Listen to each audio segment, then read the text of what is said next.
Je suis avec Odile Tremblay, qui est notre chroniqueuse culturelle. Et alors, Odile, tu as choisi 4 livres pour nous parler de Montréal, dont 3 qui sont d'une même période, de la Seconde Guerre mondiale. On a Bonheur d'occasion, La grosse femme d'à côté est enceinte et Rue Saint-Urbain, qui sont quand même des classiques. Pourquoi déjà ces 3 livres-là, de cette période-là? Pourquoi ce choix?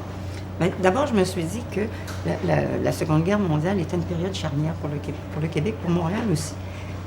Parce que, finalement, il s'est mis à y avoir pas une petite explosion vers l'extérieur, mais en fait, il y a beaucoup d'hommes qui sont partis à la guerre, qui en sont revenus après, qui ont visité les vieux pays. Mm-hmm. Il y en a qui envoyaient de l'argent à leurs parents qui étaient pauvres au foyer. Donc, il y a des hommes qui engrossaient leurs femmes, comme dans le livre de Tremblay, là, pour pas y aller. Ils n'étaient pas obligés, mais pour être bien vus.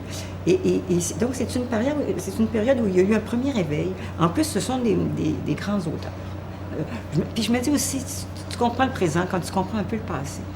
Ces 3 livres-là, celui de Gabriel Leroy, de Michel Tremblay et de Mordecai Richler, se déroulent dans des quartiers. Parce que je pense pas que Montréal, un grand livre sur Montréal, non, c'est des livres sur des quartiers de Montréal. Et ils étaient en autarcie. On parle de le Myland, le plateau Mont-Royal et quel est le 3e? Et Saint-Henri. Voilà, Saint-Henri. Gabriel Leroy, Bonheur d'occasion, c'est à Saint-Henri. Michel Tremblay, La grosse femme, c'est au plateau Mont-Royal. Mordecai Richler, rue Saint-Urbain, c'est le Myland et c'est la Maine. Et ce sont des communautés qui vivent dans la misère, dans les 3 cas, et qui vivent en autarcie. Elles se rencontrent à peu près jamais. Quand on se promène à travers ces 3 romans-là, tu te rends compte que, par exemple, ils vont prendre le tramway, les gens du plateau, et ils baissent la tête quand ils passent par Saint-Laurent parce qu'ils doivent de l'argent aux Juifs. Là, et sur Mordecai, il en parle aussi. Après ça, ils vont retrouver les gens de Saint-Henri uniquement quand ils vont sur Sainte-Catherine parce qu'ils aiment ça aller voir chez Eaton, puis ils vont manger dans un boubou à côté, puis c'est là qu'ils les retrouvent. Mais en gros, elles vivent en autarcie. Et ce sont tous des personnages qui veulent s'en sortir, d'une façon ou d'une autre. Et sortir de leur misère, se sortir de leur petit pain. Alors, ils veulent tous, et ils veulent pas tous la même affaire. Par exemple, chez Gabriel Leroy aussi, c'est sur 3 tons. Chez Gabriel Leroy, c'est très naturaliste. Le roman de Tremblay, La grosse femme d'à côté, est un roman qui est d'une poésie du merveilleux. D'ailleurs, d'après moi, c'est son plus grand roman. Et celui de Mordecai Richler, c'est plus une espèce d'ironie très amusante, très sarcastique. Mais ils ont tous les 3 cette faculté de décrire les petites gens, de bien les croquer.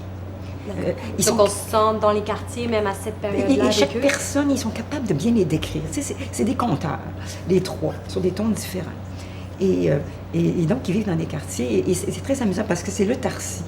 Tu sais, dans La grosse femme d'à côté, ils sortent à peine de leur... bon, comme je vous dis, ils n'ont pas prendre le tramway de temps en temps.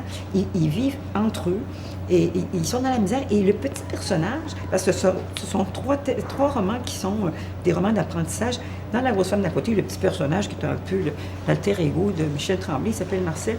Et puis lui, c'est un rêveur. Et puis il y a aussi un oncle qui s'appelle Josapha le violon. Ce sont des rêveurs, ce sont des poètes. Okay? Et lui, c'est par la poésie qu'il veut s'en sortir. C'est par la création. Lui, on peut dire que c'est le livre là, où vraiment, c'est à travers l'art que le personnage pense pouvoir s'en sortir. Et finalement, on regroupe ces 3 livres-là pour opposer le 4e. Je finis avec un truc sur Gabriel Leroy. Eux autres, c'est par l'ambition. Comme par exemple, le personnage de Florentine veut faire un beau mariage, elle va le faire. Et pour Mordecai Richler, eux autres aussi, il y a tout un problème avec et les WASP, les anglophones, et les francophones. Ils se battent avec tout le monde, mais ils sont entre eux. Mais eux autres, ils veulent, leurs parents, même s'ils sont dans la misère, veulent les envoyer à l'université et ils vont y aller. Donc, eux autres, leur ambition passe par là. D'accord. Et chacun a le sien. Donc, il y a un lien. Puis moi, je dirais, ce sont d'abord parmi les grands romanciers de Montréal et aussi, il me semble que de lire les 3 à la suite, je sais que les gens n'ont pas tout le temps de faire ça, mais c'est une bonne idée de le faire. Le 4e que j'ai apporté, c'est celui d'Annie Laferrière, Comment faire l'amour avec un ex sans se fatiguer. Qui est une période vraiment différente des 3 premiers. Complètement différente. Alors, un raz-de-marée est passé. C'est le raz-de-marée de l'Expo 67, de la Révolution tranquille. Et là, le personnage, en plus, n'est pas né à Montréal, alors que tous les autres, oui. En fait, l'auteur et son personnage non plus.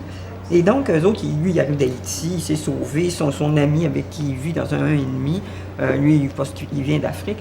Et là, ils sont là dans un minable petit 1,5 dans le bout sur Saint-Denis, dans le bout de Chéry, le carré Saint-Louis. Et là, il y a toute une théorie d'ailleurs d'Annie Laferrière sur le sexe entre un homme noir et une femme blanche. Mais au milieu de tout ça, il y a toute espèce de bouillonnement culturel de Montréal qui est arrivé à cette époque-là où il n'y avait pas de préjugés contre, par exemple, les livres, alors qu'aujourd'hui, c'est plus antilittéraire.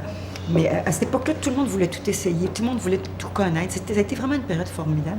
Et tout le monde faisait toutes sortes d'expériences un peu folles, mais ils apprenaient aussi. C'est comme son personnage, c'est des filles de Westmount qui descendaient de la montagne, ou d'Outremont, qui descendaient voir les gars.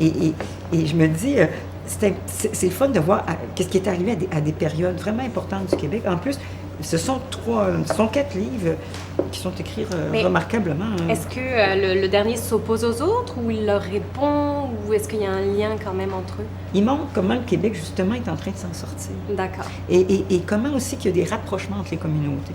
Parce que, évidemment, si on dit les petites filles de Westmount viennent coucher avec les deux Noirs, mais tout ce monde-là, comme les filles de Westmount, les étudiants en littérature, tout ce monde-là s'intéresse au jazz, s'intéresse à tout. Ils lisent Bukowski, ils s'intéressent. Tout le monde est en effervescence. Et puis je pense que c'est important de comprendre comment est née l'effervescence de Montréal. Puis c'est ces années-là qui ont été des grandes années.